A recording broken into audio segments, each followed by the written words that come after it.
नमस्कार। पंजाब केसरी राजस्थान आप देख रहे हैं और मैं हूं आपके साथ इशिका जैन। राजस्थान में अवैध खनन एक सबसे बड़ी समस्या इन दिनों बन गया है और अवैध खनन का जो प्रभाव है, इसका प्रभाव ना सिर्फ पर्यावरण पर बल्कि आम जन के रोजमर्रा के जीवन पर भी पड़ता है और इसके साथ ही प्रदेश और देश की अर्थव्यवस्था पर भी अवैध खनन का गहरा प्रभाव पड़ता है। अवैध खनन से कई विभाग है जो कि काफी ज्यादा प्रभावित होते हैं, उन पे नेगेटिव इम्पैक्ट आता है और इसी अवैध खनन को रोकने के लिए अब भजनलाल सरकार ने सतर्कता दिखाई है और कुछ नए रूल्स इसमें लाने की तैयारी की जा रही है और उसका जो ड्राफ्ट है वो भी तैयार कर लिया गया है। माइनिंग को रोकने के लिए राजस्थान में किस तरीके से भजनलाल सरकार काम कर रही है, भजनलाल सरकार के ये जो नए रूल्स है वो क्या कुछ कहने वाले हैं, जो ड्राफ्ट तैयार किया गया है उसमें ऐसे अवैध खनन करने वाले अपराधियों के खिलाफ किस तरह से कार्रवाई की जाएगी, तमाम मुद्दों पर बातचीत करेंगे। और इसके लिए बीजेपी से हमारे साथ नम्रता सिंह जुड़े हैं, तो वहीं कांग्रेस से सद्दाम हुसैन जी हमारे साथ जुड़े। आप दोनों मेहमानों का पंजाब केसरी पर स्वागत है। धन्यवाद। जी नम्रता जी, पहले आपका रुख करना चाहूंगी। आपकी सरकार है और अवैध खनन को लेकर के ये बड़ा अपडेट सामने आ रहा है, क्या कुछ कहिएगा? क्योंकि राजस्थान हो या देश विदेश हो, समय सापेक्ष को ध्यान में रख करके समय समय के अनुसार बदलाव लाए जाते हैं, नई नीतियां लाई जाती है।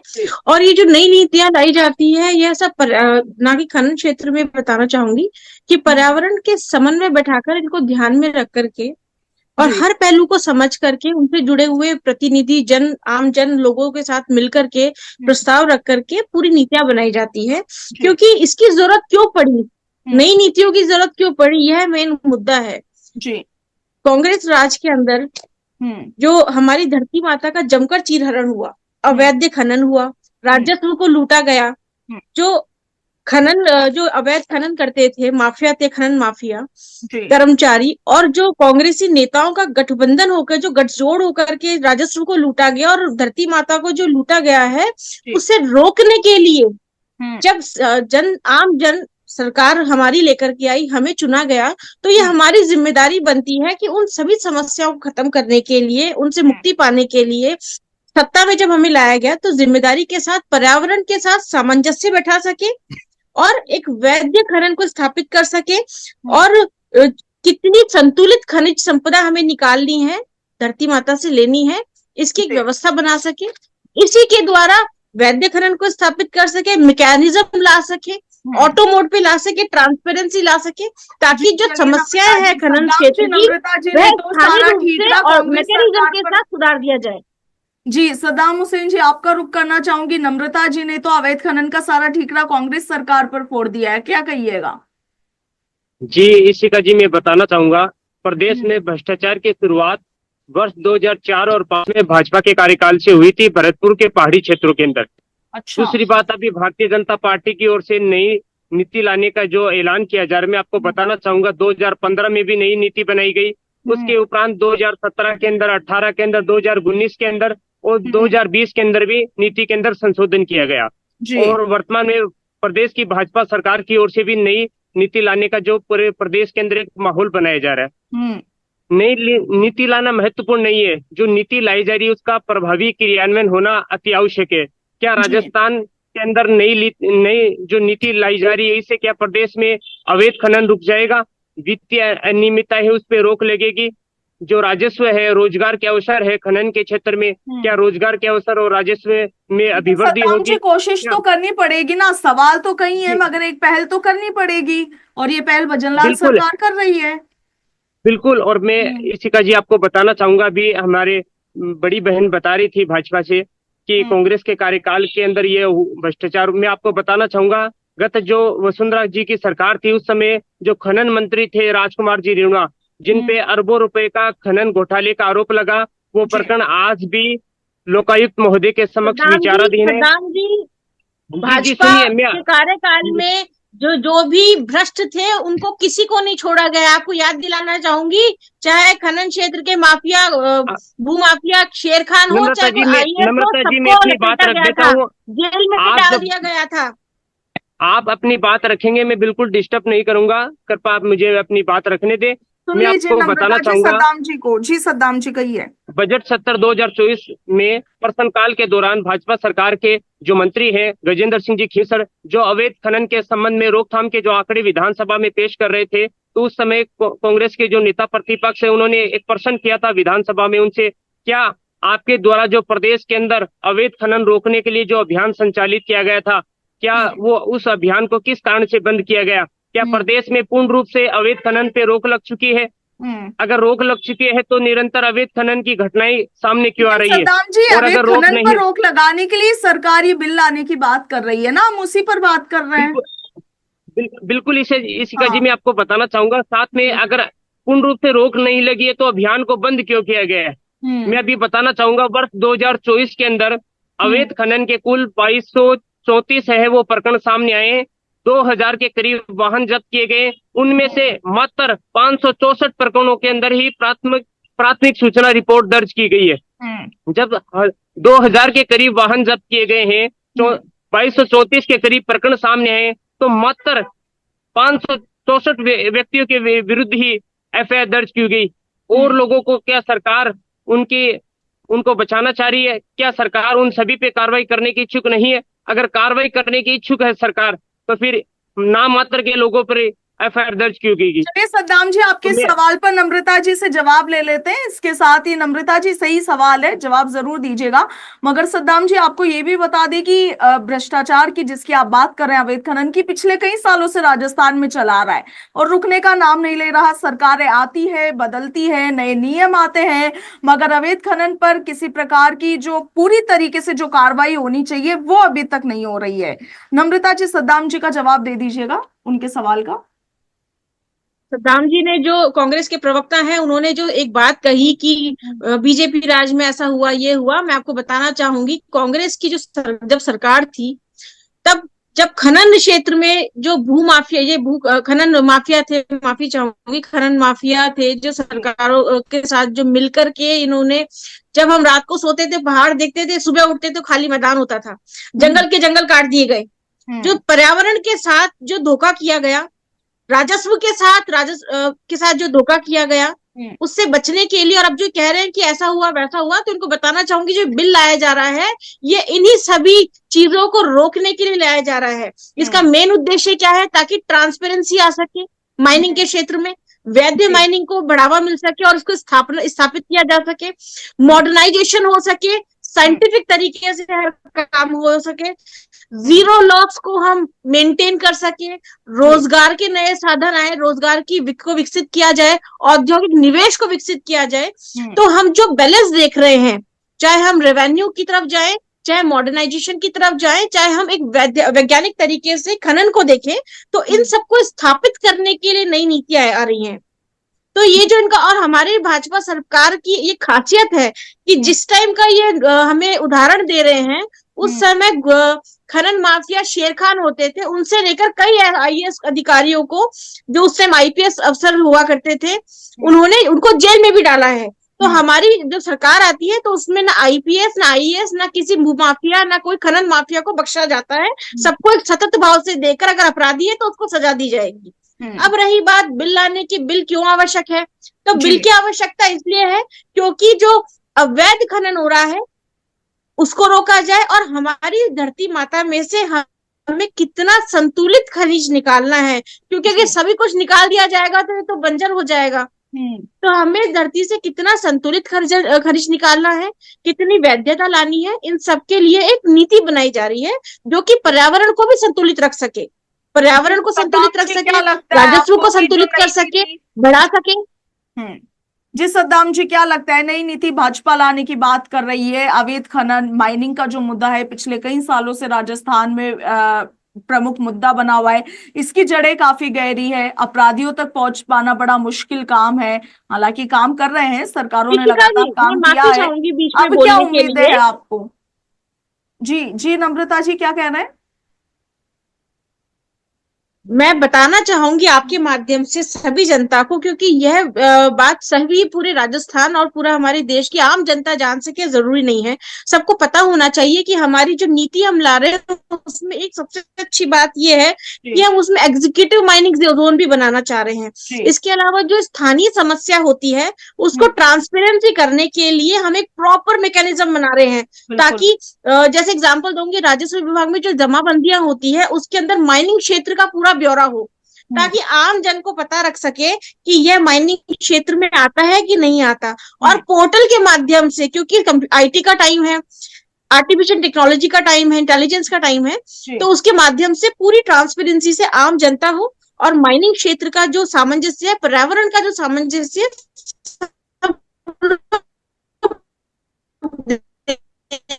जी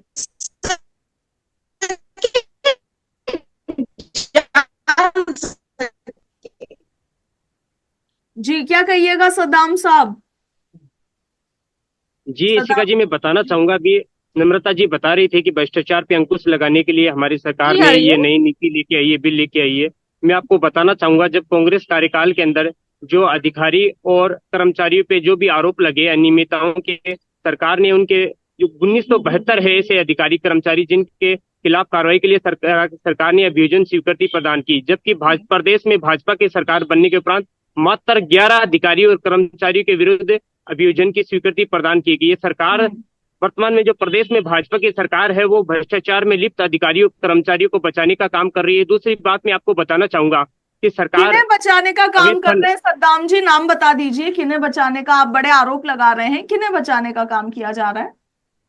बिल्कुल अभी तक मैं आपको बताना चाहूंगा, प्रदेश में हजारों की संख्या में भ्रष्टाचार की घटनाएं उजागर हो चुकी हैं और काफी जो रंगे हाथ है वो अधिकारी कर्मचारी एसपी के माध्यम से पकड़े गए हैं। लेकिन अभी प्रदेश में सरकार बनने के उपरांत मात्र 11 अधिकारियों और कर्मचारियों के विरुद्ध कार्रवाई करने के लिए सरकार ने अभियोजन स्वीकृति प्रदान की है। जबकि अभी 2 दिन पहले ही चूरू के अंदर जो एक एएसआई है जो जिला अस्पताल के अंदर रंगे हाथों रिश्वत लेते हुए और एसीपी ने गिरफ्तार किया। तो ऐसे प्रदेश में बहुत सारे प्रकरण है, लेकिन सरकार ने नाम मात्र के 11 अधिकारी और कर्मचारी के विरुद्ध ही खून मूल्य के अधिकारी हैं उनको हमारी सरकार ही रंगे हाथ गिरफ्तार कर रही है, क्योंकि हम जीरो टॉलरेंस पे काम करते हैं। कांग्रेस की सरकार ने भ्रष्टाचार पे अंकुश लगाने के लिए कार्रवाई भी की। जो पकड़े गए थे उनके खिलाफ कार्रवाई हुई, सरकार ने अभियोजन की स्वीकृति भी प्रदान की और आज वो जो भी इस भ्रष्टाचार में लिप्त थे वो सलाखों के पीछे है। दूसरी बात मैं आपको बताना चाहूंगा, अभी प्रदेश के अंदर पूरी तरीके से यह माहौल बनाया जा रहा है कि अवैध खनन को रोकने के लिए, वित्तीय अनियमितता को रोकने के लिए नई खनन नीति लाई जा रही है। अगर नई खनन नीति लाई जा रही है तो भाजपा सरकार की ओर से प्रदेश में 15 जिलों के अंदर अवैध खनन को रोकने के लिए जो अभियान संचालित किया गया, तो उस अभियान को बंद क्यों किया गया? क्या प्रदेश में पूर्ण रूप से अवैध खनन रुक चुका है? अगर रुक चुका है तो फिर नई नीति लाने की आवश्यकता क्यों है? और अगर नहीं रुका है तो अभियान को आपने बंद क्यों किया है? क्या भारतीय जनता पार्टी के बड़े नेताओं के अवैध खनन करने वालों लोगों से संपर्क है? क्या सरकार उनको बचाना चाहती है, इसलिए सरकार ने अभियान को बंद किया है? सरकार इस अभियान को निरंतर संचालित करते हुए प्रदेश में जो भी अवैध खनन हो रहा है उस पर रोकने के लिए सरकार प्रयास क्यों नहीं कर रही है? सरकार ने अभियान को आनंद फानन में क्यों रोका? नम्रता जी से ले लेते हैं, आपने बड़े सवाल पूछे हैं, बड़े आरोप भी लगाए। नम्रता जी क्या कहना चाहेंगी, क्या कहेंगी? जो कांग्रेस के प्रवक्ता जो आरोप लगा रहे हैं उन पे कोई बुनियाद नहीं है। ऐसे बेबुनियादी सवालों का जवाब दिया जाए वो जरूरी भी नहीं है। मेन बात ये है, अगर नटशल में मैं इनके सवालों का जवाब दूं तो इन्होंने जो बार बार कह रहे हैं कि अवैध खनन को रोक नहीं रहे, तो नई नीतियां क्यों लाई जा रही है? समय सापेक्ष नीतियों में बदलाव किया जा रहा है। अगर हम अवैध खनन को नहीं रोकना चाहते तो एक बात बताइए, स्टेक होल्डर्स के साथ मिलकर के। नम्रता जी सवाल सुन लीजिए। एक सीधा सा सवाल सद्दाम जी ने पूछा है कि जो अभियान अवैध खनन के खिलाफ भाजपा की ओर से चलाया गया उसे बंद क्यों कर दिया गया बीच में? आप उस पर जवाब दे दीजिए। वो जब भी कोई अभियान चलता है तो उसमें कितना वह कामयाब होता है यह नियम निर्धारित करता है। जब वो नहीं हो पा रहा, क्योंकि कांग्रेस के, मैंने आपको बताया ना, कांग्रेस राज में इतना ज्यादा गठजोड़ बंधन कर दिया गया, तो उसके लिए हम बिल ला रहे हैं ताकि वो वैध रूप से और स्थायी रूप से काम हो सके।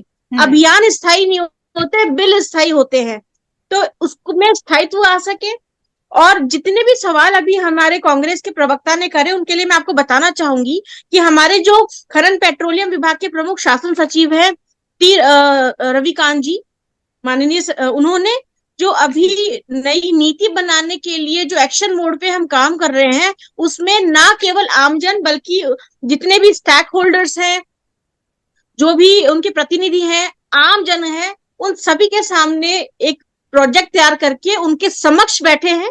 ट्रांसपेरेंसी से बात हुई है, वह फिर पोर्टल पे डाला गया है ताकि किसी को कोई भी अगर सवाल या जवाब करने हो तो वह बात कर सके। तो इतनी अगर ट्रांसपेरेंसी से हम कार्य कर रहे हैं, रोकना चाह रहे हैं, तो हमारा जो विचार है, हमारा जो उद्देश्य है वो बिल्कुल साफ है जी। हमने कोई नीति ला करके सीधे लागू नहीं करी। हम पहले सबसे बात कर रहे हैं, आमजन से बात हो रही है, सभी को ध्यान में रख करके, पर्यावरण को ध्यान में रख करके, रोजगार को ध्यान में रख करके, मॉडर्नाइजेशन को ध्यान में रख करके हम सभी बातों को समक्ष सामंजस्य बैठा करके फिर हम नीति लाना चाह रहे हैं, जिसकी तैयारी हम एक्शन मोड पे कर चुके हैं जी। क्योंकि हम जीरो टॉलरेंस पे काम करते हैं और जीरो लॉस माइनिंग को हम बढ़ावा दे रहे हैं। जी जी। तो सद्दाम जी, मुझे लगता है कि शायद आपको भी अपने सवालों का जवाब तो मिल ही गया होगा। अभी आपकी आवाज नहीं आ रही की कोशिश की जा रही है बीजेपी सरकार की ओर से, उससे आपको क्या उम्मीद है? इसके साथ ही आप क्या चाहते हैं कि क्या बदलाव होने चाहिए? आप इस पर अपनी राय जरूर रखिए। जी शिखा जी, अभी नम्रता बहन बता रही थी कि युवाओं को रोजगार देने के उद्देश्य से नई नीति लाई जा रही। मैं आपको बताना चाहूंगा कि जब तत्कालीन कांग्रेस सरकार थी उस समय जो खनन नीति लाई गई थी उसके अंदर सरकार ने अनुसूचित जाति, अनुसूचित जनजाति, अन्य पिछड़ा वर्ग, दिव्यांगजन और युवाओं को जो खनन ब्लॉक है आवंटन के अंदर सरकार ने आरक्षण प्रदान करने का सरकार ने उसके अंदर प्रारूप तैयार किया था। जबकि वर्तमान में जो नई नीति ला रही है उसके अंदर युवाओं को और अनुसूचित जाति, जनजाति, अन्य पिछड़ा वर्ग के जो लोग हैं उनको ऐसा कोई प्रावधान नहीं दिया जा रहा है। तो सरकार अगर उनको युवाओं को रोजगार देना चाहती है और इसके अंदर रोजगार के नए अवसर सर्जित करना चाहती है तो युवाओं को सरकार प्राथमिकता क्यों नहीं देने जा रही है? जबकि तत्कालीन कांग्रेस सरकार ने इस नीति के अंदर ये प्रावधान किया था। जी। ये नई नीतियां इसीलिए बनाई जा रही हैं ताकि ज्यादा से ज्यादा रोजगार को विकसित किया जा सके, औद्योगिक निवेश को बढ़ावा मिल सके, जिससे राजस्व को बढ़ावा मिल सके। यह एक जो बार बार आप कांग्रेस के प्रवक्ता सवाल कर रहे हैं रोजगार रोजगार, तो इनको बताना चाहूंगी जब भी कोई औद्योगिक क्षेत्र विकसित होता है तो उसमें रोजगार भी विकसित होता है जी। और इसमें ना केवल अनुसूचित जनजाति बल्कि जो हमारे ये माइनिंग क्षेत्र में से जुड़े हुए लोग हैं, जो हमारे ये ग्रामीण क्षेत्र से जुड़े हुए लोग हैं, पर्यावरण क्षेत्र से जुड़े हुए लोग हैं, माइनिंग क्षेत्र से जुड़े हुए लोग हैं, आम जनता सभी के साथ सामंजस्य बैठा करके यह नीति बनाई जा रही है जी। तो ये मत बोलिए कि रोजगार के साधन होंगे। यह एक सभी को जानने वाली बात है कि अगर औद्योगिक निवेश होगा, माइनिंग क्षेत्र बढ़ेगा तो रोजगार भी बढ़ेगा। जी, क्या कहिएगा सद्दाम जी? जी, मैं बताना चाहूंगा कि सरकार के मैं आपको द्वारा जो सुन नहीं पा नीति लाई जा रही है, सरकार के द्वारा जो अवैध खनन को रोकने के लिए जो नई नीति लाई जा रही है, नीति पहले भी आई है।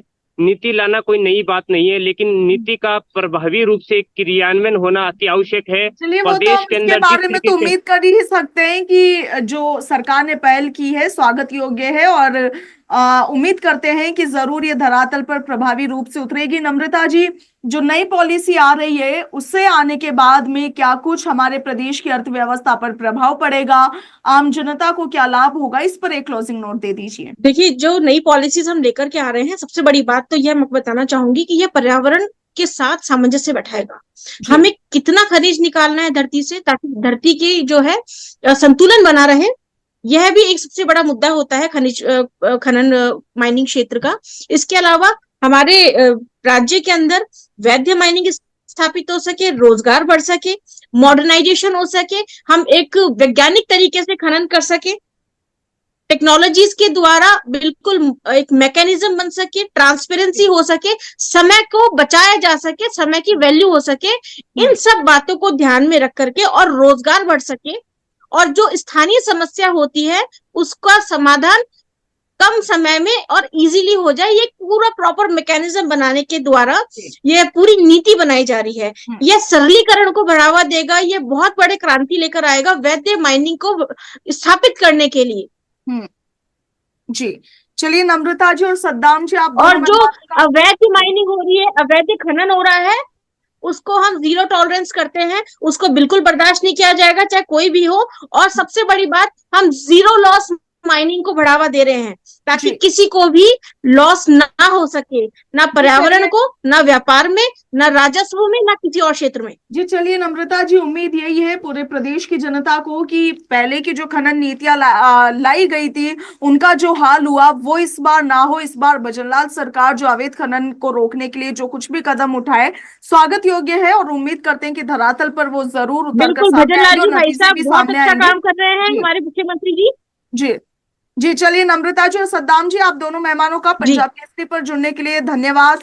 और इस वक्त जो दर्शक हमारे साथ जुड़े हुए हैं उन्हें बता दी कि राजस्थान में अवैध खनन को रोकने के लिए भजनलाल सरकार ने ये बड़ा कदम उठाया है। नई पॉलिसीज लाने की बात कही जा रही है। कहा यह जा रहा है कि इसका जो ड्राफ्ट है मोटा मोटी रूप से वो तैयार कर लिया गया है।